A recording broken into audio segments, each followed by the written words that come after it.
The Beverly Hills Literary Escape is an exciting weekend of unique events designed for the discerning reader.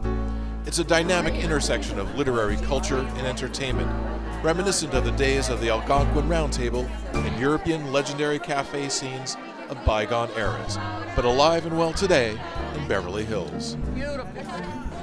The Beverly Hills Literary Escape brings together great food, wine, books, and conversation, offering insider access to some of the greatest authors of our time. I'm terrified of the tyranny of a blank screen, so I just take long showers when I'm working on a book. I've always thought it would be interesting to actually document what my water bills are when I'm working on a project as opposed to when I'm not. The Beverly Hills Literary Escape is a rare opportunity to meet and interact with many accomplished and dynamic authors, gaining rich, first-person insights into their work and life experiences.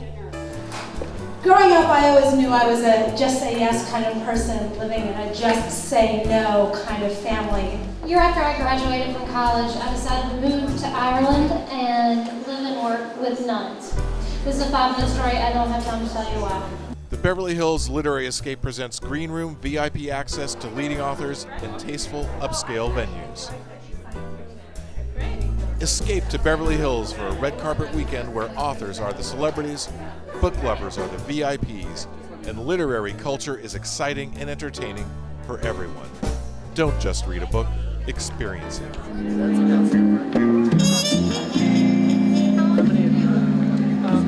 For like 40. I think it's a wonderful thing to bring the reader and the authors together. We both benefit tremendously from this unique experience.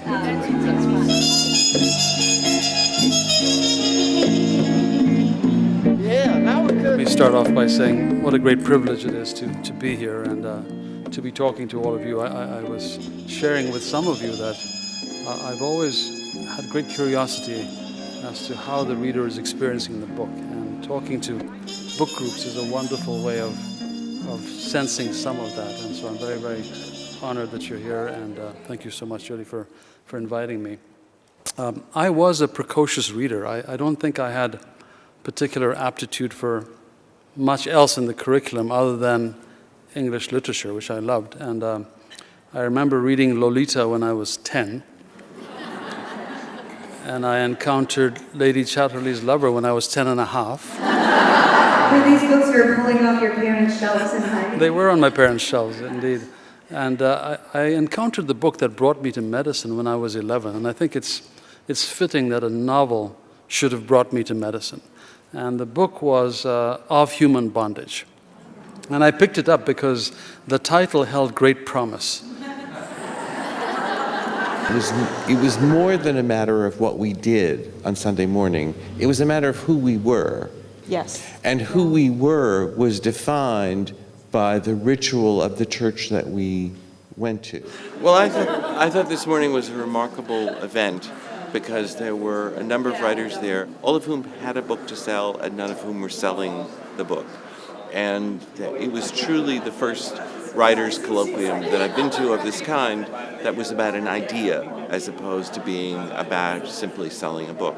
And it happened to be an idea that is very deeply involving to a lot of people. We talked about devotion and religion, and it's rarely talked about in public, and everybody got a chance to say something. So we got a whole idea of a faceted nature of belief and religion and how it ties into what we do as writers. To write is an act of faith in the beginning. It has to be. And in the middle and in the end. And in the end. It's very interesting because we got a chance to have a genuine dialogue, not only amongst ourselves, but with our readers as well. It was a unique and special opportunity. And then we carried that forward into our lunch, where Robert and I did a lunch together, and we were able to carry that dialogue on just with each other. And it was a very special experience. She was a diminutive woman, perhaps in her early 70s, with short gray hair and an impish, dare I say, Buddha-like face. The whole world is a lesson in what's true, she said. Everyone is struggling. Life is difficult for everybody. Once you're in, there's no way out. You have to go forward, and we all die in the end. So how to deal with it? It's a position of some anguish if for the individual conscience. Now, how do you draw the line? On the one hand, we're aware of our obligations to the other, but on the other hand, it's obviously very difficult to wander around in a state of perpetual obligation and awareness. It's just very, very hard. It's oppressive. I think fiction is the greatest tool for promoting empathy that there is. It's one of the reasons that we need fiction. No other art form, no other medium takes us quite so far into the mind, heart, and soul of other people. I love meeting readers. It's my favorite thing about going on a book tour because, after all, what a novel is an experience that a writer and a reader are sharing.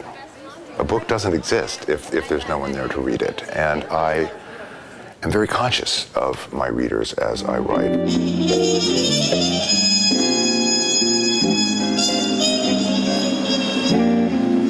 Tonight is very special because we are awarding to Colin McCann the first annual Medici Book Club Prize.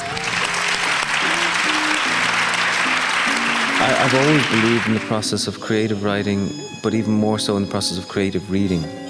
So you can't finish a book without a good reader. And a book should be open-ended, I think. A book should sort of not close things off and tell you how to feel, but it should sort of open you up and cleave you open, open your rib cage and sort of say, right now, how do I feel about these particular issues? So it's not my book, really. But really, I mean, the big secret is that the writers aren't as smart as their readers.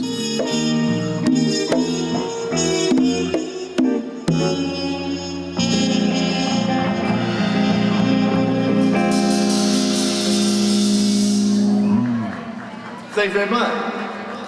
Join us for the next Beverly Hills Literary Escape, October 19th through 21st. Don't just read a book, experience it.